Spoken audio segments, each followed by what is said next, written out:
Assalamualaikum warahmatullahi wabarakatuh. Nama saya Rabiatun. Video ini adalah untuk memenuhi mata kuliah terjemah Fauriyah 2. Di sini saya akan menerjemahkan sebuah video tentang penularan virus. Oke, langsung saja kita simak video berikut ini. انتقال هذا الفيروس أيها المؤمنون بين الناس ليس انتقالا سهلا، وهو بالمناسبة أيضا فيروس ضعيف، ليس فيروس قويا ويعالج، لم يكتشف له إلى اليوم لقاح أو علاج مخصص له، لكن الأطباء يتعاملون معه تعاملا عاما، يعطونه ما يتعلق بأمراض التنفس العامة، يعطونه من المضادات والأكسجين وما شابه ذلك مما يتعامل مع أمراض التنفس عامة. والإنسان لأجل أن يتقيه ينبغي كما ذكرنا في الطب الوقائي في السنة النبوية ينبغي أن يعتني بأمور، من ذلك أن يحرص المرء أن يغسل يديه دائما إما بالماء والصابون أو بالمعقمات، خاصة إذا رجع من خارج بيته، فهو في المسجد سلم على أشخاص، ربما في المستشفى صافح أشخاصا، لمس أشياء من أدراج ومكاتب وسيارة ونحو ذلك، ربما أصاب يده أشياء لا يعلم عنها. وغسل اليد أصلا هو قد جاء في الشريعة، من بركة الطعام الوضوء قبله كما قال النبي عليه الصلاة والسلام. وذكر عدد من الشراح قالوا الوضوء بمعنى وضوء اليد، وهو غسل اليد قبل الطعام. فالإنسان إذا حرص على النظافة عموما، إما بغسل يديه دائما قبل طعامه وبعد طعامه، عند دخوله إلى البيت، عند ذهابه إلى أي مكان يزور أحدا، يحرص على أن ينظف يديه أو أن يستعمل المعقمات الموجودة، على أن لا يصاب الإنسان بنوع من الوسوسة. يا جماعة، رأيت بعض الناس يغسل يديه قبل الطعام أكثر من 30 مرة حتى أصيب والله. وقد سألته لما رأيت يديه فيها نوع من التآكل في اللحم، وسألته قلت ما هذا، ما الذي أصابك؟ قال أنا حريص وأخاف من الأمراض. هذا قبل كورونا، فما بالك ماذا سيحصل به بعدما انتشر المرض؟ يغسل يديه أكثر من 30، وسوسة، مرض. فأنت أيضا عندما نقول نحن اغسل يديك، لا يعني أن تغسل يديك 40 مرة، اغسلها كما تغسلها عادة من تنظيفها. إذا كان هناك معقم معك في سيارتك أو ما شابه ذلك فاستعملته فلا بأس عليك في هذا. الأمر الثاني مبالغة بعض الناس في اتقاء المرض، تصيبهم بالرعب وتصيب الآخرين بالرعب. ذهبت إلى المطار قبل أمس وإذا أعداد كبيرة من الناس يلبسون الكمامات، أخرجوا إلى السوق وإذا أعداد تلبس الكمامات، وإذا ربما بعض من يعملون في المطار يلبسون الكمامات. ثم إذا نظرت في كلام الأطباء المتخصصين في انتقال المرض، وإذا هو لا ينتقل بالهواء العادي أصلا، ينتقل إذا كان هناك شخص مصاب ووقف أمامك وعطس أو سعل سعال، فإذا كان قد عطس أمامك أو سعل فأخرج الهواء دفعة واحدة من رئته، ثم إنك أنت استنشقته وكنت قريبا منه، عندها تصاب بالمرض. لكن لو كنت بعيدا قليلا فالمرض ثقيل يقع على الأرض، فيروساته لا تطير وتدخل في الأنوف، وهذا من رحمة الله تعالى بنا. فهو كون بعض الناس يلبسونها الكمامات وربما أصيبوا بسببها. لماذا؟ لأنه إذا لبس الكمامة وصار سلم على الناس أو لمس شيئا في السوق أو لمس شيئا من الأثاث في المستشفى أو في البقالة أو في غيرها، ثم عدل الكمامة وصلح الكمامة، نقل ما لمسته يده نقله إلى أنفه، وذلك لأنه يلتصق بالكمامة، فرام نفعا فضر من غير قصد، يعني أراد أن ينفع نفسه وإذا هو يضرها. هذا إنما يصيب الإنسان كما ذكرت إذا سعل من أمامه أو عطس فاستنشق، أو إذا كان ربما أصيب بميكروبات معينة فلمس بها عينه أو لمس أنفه أو وضعها في فمه. ولذلك قلنا ينبغي له أن يحرص على أن يغسل يده في ذلك. إضافة أيها المسلمون إلى أن المرء ينبغي أن يدعو الله تعالى دائما أن يكفيه شر الأمراض. نبينا عليه الصلاة والسلام يقول في صباحه ومسائه: أسألك العفو والعافية، أن تعافيني في بدني، أن تعافيني في سمعي، في بصري. ادعو الله أن يحميك، أن يحمي ذريتك، ادعو الله جل وعلا أن يكون معك في حال مرضك وفي حال شفائك، لعل الله جل وعلا أن يكفيك هذا. أسأل الله سبحانه وتعالى أن ينفعنا وإياكم ويحمينا وإياكم.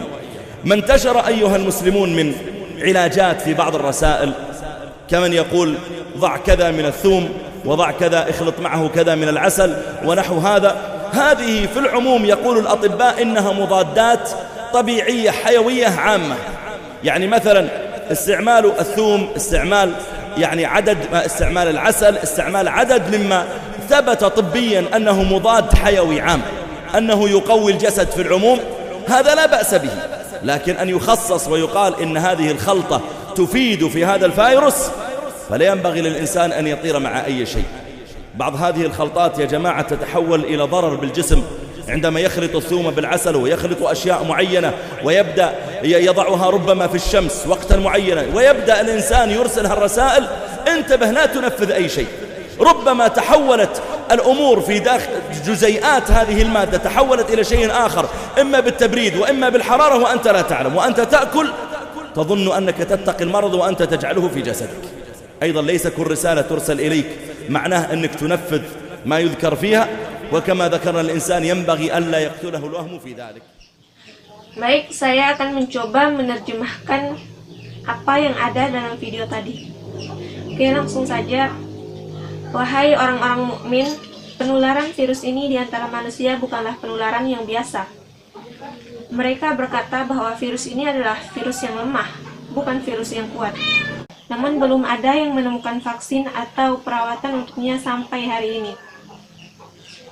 Tetapi entah bagaimana, para dokter berurusan secara umum. Mereka memberinya tekanan darah, oksigen, dan sejenisnya yang berhubungan dengan penyakit pernapasan pada umumnya dan harus menghindarinya.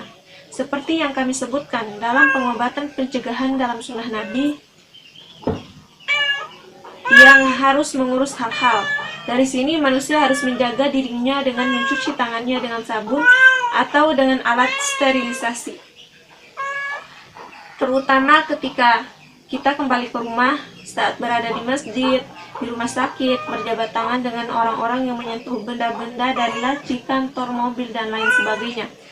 Mungkin kita juga membenturkan tangan kita ke hal-hal yang tidak kita ketahui. Dan telah ada dalam syariat seperti perkataan Nabi SAW menyebutkan bahwa mencuci tangan sebelum dan setelah makan.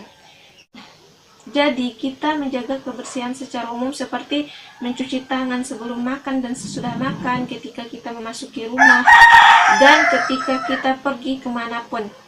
Baik itu mengunjungi seseorang yang menjaga kebersihan tangannya atau menggunakan alat sterilisasi yang ada, asalkan orang tersebut tidak memiliki penyakit.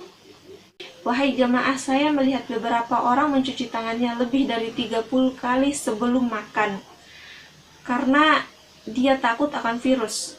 Demi Allah saya bertanya kepadanya, apa ini? Apa yang terjadi denganmu?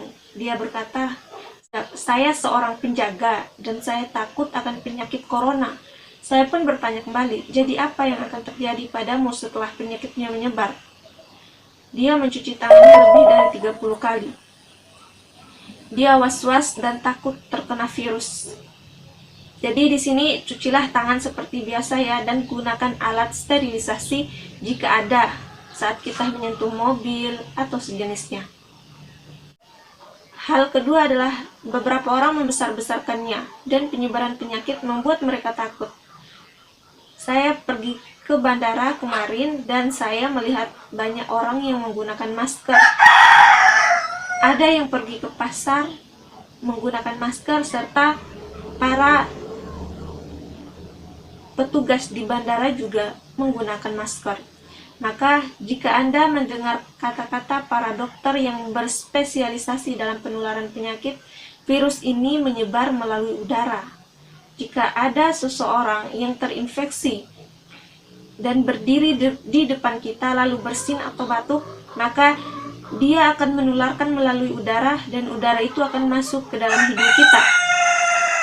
Ketika kita berdiri agak jauh dari orang yang terinfeksi itu, lalu dia batuk atau bersin, maka virus tidak akan mudah masuk ke dalam hidung kita. Akan tetapi virus itu akan jatuh ke tanah. Penemuan para dokter ini merupakan kemurahan Tuhan yang Maha Esa kepada kita. Itulah kenapa kita dianjurkan untuk memakai masker dan untuk menghindari penularan. Kenapa? Ketika kita memakai masker dan kita menyentuh sesuatu, misalnya di pasar, dari yayasan rumah sakit, di toko, atau di tempat lainnya, maka maskernya akan menutupi hidung dan mulut dengan baik, dan virus tidak akan berpindah ke hidung kita.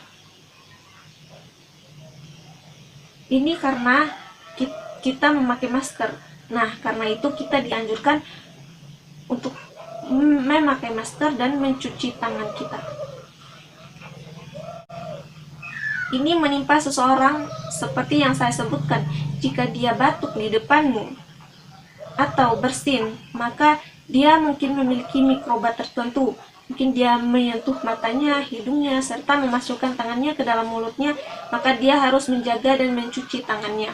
Selain itu, wahai muslim, karena itu kita harus meminta atau berdoa kepada Allah Subhanahu wa Ta'ala untuk dijauhkan dari kejahatan dan penyakit. Nabi kita juga berdoa pada pagi dan petang, yakni meminta ampunan dan kesehatan. Semoga Allah melindungi kita semua dan semoga Allah akan selalu bersama kita, baik dalam keadaan sakit maupun dalam keadaan sehat walafiat. Ya, mungkin hanya ini yang bisa saya sampaikan. Lebih dan kurangnya saya mohon maaf. Wabillahi taufiq wal hidayah. Wassalamualaikum warahmatullahi wabarakatuh.